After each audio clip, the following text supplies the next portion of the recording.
Again, if you guys like the content provided, be sure to subscribe today to the channel so you don't miss any of the upcoming content. We're out here live from Charlotte, North Carolina for the Charlotte 4Wide Nationals. We have the month of May with the 500 and the Route 66 Nationals to look forward to.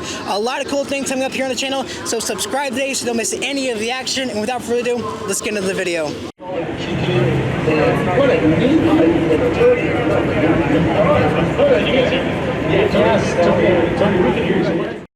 Top Fuel teams arrived here with history on their mind, as this weekend marks the 1000th Top Fuel race in NHRA history. And to commemorate it, the NHRA brought a special trophy replicating the one given to Don Garlits back at the first Top Fuel event at the '63 Winter Nationals. Tony Stewart came this weekend with a newfound swagger thanks to his historic win back at Las Vegas. After starting the season with a strong 4 first-round win lights, the question became, could this be what the team was needing to start a championship chase? I don't know about championship form, but the thing that we feel like is this is coming in steps and in phases, and we still have a lot of work to go. I mean, we're not going out like John Force Racing and not running 338 like Brittany does, or like Kalitta or Langdon and Vantron. I mean, these guys are putting up big numbers and big ETs. So we've got our work cut out to catch up on that, but we couldn't even get the car to go down the racetrack last year most of the season. So at least now, starting at Gainesville, we've got a car that goes down the racetrack and is much more consistent. If it's not consistent, you can't try to make it go faster because you don't even know how to make it go down the track. So at least we've got it consistent. Now we can work on making it go quicker. Now we can work on ET. There's spots in the run that we're working on now to try to make ourselves better, but at least we're consistent in that aspect. So I feel like it is a drastic difference from last year, but I don't feel like just because we got one win and because of the way the first 4 events went that we're a championship contender by any means. We got a lot of work to do to be in that spot, but we've got a long time before the countdown starts too. So I mean, we're right on schedule with where we started the year and where we want to be. We're on schedule with the changes we're making and the progress we're making. We just got to keep doing the work right now. Clay Millican was the last person to stop Tony from claiming his first win. After a rocky couple of seasons, it seems as though the Rick Ware Racing team may have finally found the pace they've been striving for and gained the consistency in keeping them from a points chase. Well, I got a stat for you. Since Rick Ware bought this team, I've raced in 50 races, and we've won 5 of them. So I kind of like that stat. That's a race every 10. We'll take that, Obviously, you want to win them all, but we know that's not going to happen. This drag racing, it is absolute brutal out there, and car's been really good. Jimmo and Nikki, they got this thing rolling pretty good out there. And I was glad to get that one real early in the season. It kind of like as a pressure relief. It's like, okay, we got to win. Now we can just points race a little bit, and that's what we're trying to do. Get a win, turn on win lights, first round, second round. It's good. But of course, the headline tonight was the session of Top Fuel. Shawn Langdon started the night adding his name to the list of drivers to reach 300 miles an hour at the 8th mile at the same track where Mike Salinas first did it 2 years ago. But it was Brittany Force who turned all the heads as she recorded the fastest speed in Top Fuel history at 341.59 miles an hour, the 3rd fastest in the series history. Wow, look at this. Doug Kalitta goes 364.6 at 333 miles an hour. Brittany Force chased him across the finish line at 366.7, a 301 mile an hour shot to the 8th mile. Look at the top speed. This is officially the fastest speed that we've seen in a 341.59 mile an hour speed. Good gravy. That is the fastest run in the history of Top Fuel. That is the 2nd fastest run in the history of drag racing. What in the world is going on here tonight? She was flying on that run. We really needed that. We needed a solid run. We didn't get in there on that first run. We had no power. Car shut off, no power. And this one we needed. It's 4 wide here. We want to do as great as we can. We want to get down there every single lap, in each lane. So it was unfortunate we didn't get down there the first one. That one, 341. That's awesome to have that top speed, something like that for this HendrickCars.com team. We're all really excited about that. That's David Grubnick, John Collins backed. In funny car, the feel-good story was that of the independent team of Paul Lee. After a disappointing end to 2024, he's returned to the NHRA Tour with a vengeance, scoring 2 final rounds, a national event win, and holds on to the points lead entering Charlotte. Well, last year, this is what we were working towards. Our goal was to be a top 5 car, and that was our goal last year. And towards the end of the year, we were, getting close to that. We were qualifying right in 1, 2, 3, and so we started off the season with a new chassis and a lot of newer parts, and we're just basically starting where we left off, and we're pretty happy so far. In Pro Stock, the struggles for Elite Motorsports continue to grow as 5 races in, and once again only 1 car is in the top half. 6 of the D&Q cars belong to them, and for the second weekend in a row, Erica Enders is at risk of failing to qualify. Meanwhile, the KB Titan cars continue to dominate. Led by their top 2 drivers, Greg Anderson and Dallas Glenn, both cars once again find themselves leading the charge, tying ETs for top honor. And finally, after a month-long break, Pro Stock Motorcycle makes its long-awaited return to the Tour. Last time out, Gage Herrera had to use every last ounce of horsepower to defeat Matt Smith in the finals at Gainesville. However, after Q2, both Vance and Hines riders gapped the Matt Smith Racing Buells, grabbing the top 2 spots on the qualifying sheet. And in qualifying, Gage Herrera took top honor with a 668.0 to lead the charge. Behind him was his Vance Hines teammate of Richard Gadsden with a 675 with a 9. In third was the Matt Smith Racing bike of Matt Smith himself with a 677 with a 3. Behind him in fourth was Mark Ingerson. Steve Johnson with an impressive run up in the 5th position. Behind him was Angie Smith. Kelly Klons down in 7th. And Hector Rana Jr. making his return to the Tour, rounding out in the top half in 8th. John Hall with a new sponsor from American Rebel Light Beer rounds himself in the 9th position. John Evaristo picking up a new sponsor from Johnson Horsepower's Garage ends up in 10th. Chase Van Sant falls back to 11th. Team owner Jerry Savoy right behind him in 12th with a 690 with a 2. Ryan Ayler ends up 13th.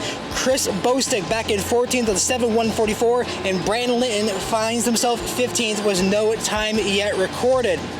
And in Pro Stock, Dallas Glenn rounded out first with a 650 with a 2. Greg Anderson fell right behind him, tying ET, but losing at a mile an hour. Matt Hartford fell back to third with a 651.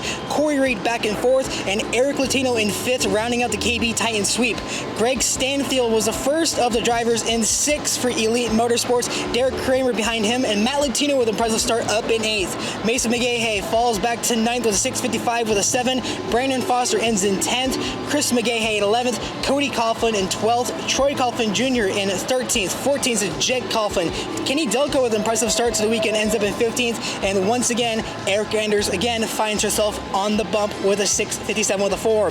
As to the drivers not in the show, you're going to see a lot of Elite Motorsports powered cars. 17th, David Quadra. 18th, Fernando Quadra Jr. 19th is Stephen Bell. Aaron Stainfield did a surprising round out in 20th. He was at risk of going out at Las Vegas. Could he bump himself back up? Only time will tell.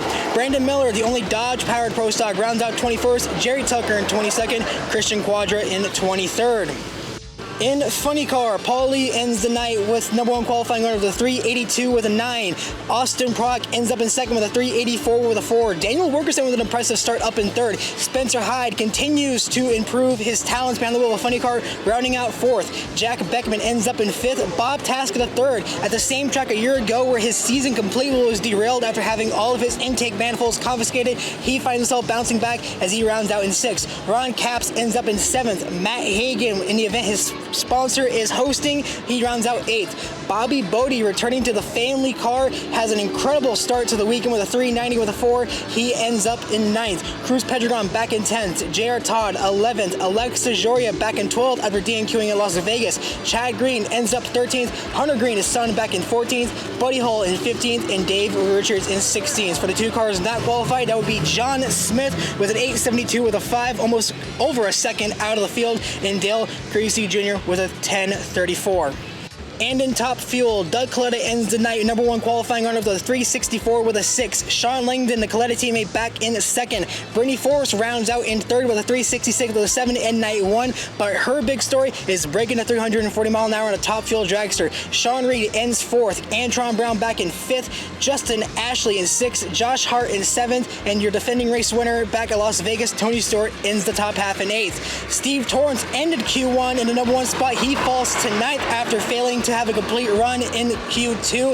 Ida Zetterstrom an impressive start in 10th. Spencer Massey rounds out in 11th. Clay Millican rounds in 12th, was going to make the run in Q2, but the car shut itself off on the starting line. He had no chance to improve that time. Doug Foley ends 13th. Todd Patton ends 14th after a massive explosion to round out Q2. The question now becomes if he can make it to race day with the parts that they have. Cameron Frey, same situation. Destroyed parts in both qualifying sessions. Will he make it back to the track? And then Scott Farley rounds out the field in the 16th and final position. As for my thoughts on this event so far today, The question all season long was the decision to take off the canard wings on these Top Fuel dragsters, and all I have to say is, keep them off. I don't care what anybody says. Keep those things off. We just broke 340 miles an hour in a Top Fuel dragster because of the fact that ever since they applied that rule where you could take the canard wings off, Brittany Force has run every single pass without them on, and they have found the speed in that car. They have just broke the 340 mile an hour barrier in a Top Fuel dragster. What we only thought was in a funny car, now the kings of the sport have found the speed to compete with them. The third fastest speed in NHRA history, and we know there are plenty of teams back there that have the same capabilities of making those runs. Paul Lee, an impressive start to the season so far, continuing to improve. We talked to him. He ends up #1 qualifier once again to end out Friday night. As he continues to improve on that car, he could be a real championship threat. Elite Motorsports, I talked to some of them. They felt they had something this weekend that they could at least contend and not have to worry about getting bumped, something to hold on to until after Chicago, where I was told they're going to completely tear down the cars and start basically rebuilding from scratch to try and find the power needed to compete with the KB Titan cars. Right now, it's not happening. And in Pro Stock Motorcycle, what else can you say? Gage Herrera, a 68. What an impressive run by him. I talked to him after that run. His only thing he had to say was, oops, I don't think he meant to go that fast. Lastly, I know people don't like the 4 Wide Nationals. I understand. You don't like the gimmicks, all that thing. However, you can't hate this track. This track is incredible.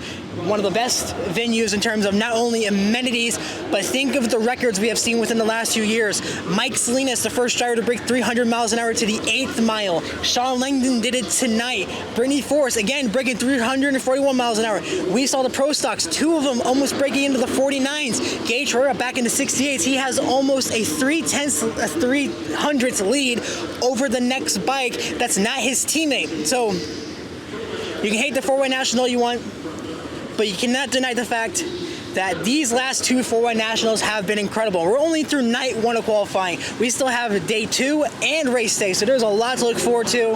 But shout out to ZMAX Dragway. This event and venue is incredible. One of the best tracks I've ever been to across the tour and in racing in general. That's going to wrap up the video here today. Again, be sure to subscribe down below so you guys don't miss any of the upcoming content. Be sure to follow me on social media pages down below. My name is on Facebook, Twitter, Instagram, and TikTok. The Wandering the Pits. I met a lot of you guys here today that watch the channel. Thank you guys so much for coming out and saying hi to me, and thank you guys so much for supporting the video. We have a lot to look forward to this weekend, as well as the upcoming month of May with the Indianapolis 500 and the Route 66 Nationals in Chicago. So it's going to be a very exciting time. Be sure to subscribe so you don't miss any of it. Comment down below what you thought of today's action. And until tomorrow night, this is Brittany Mac. We'll see you next time.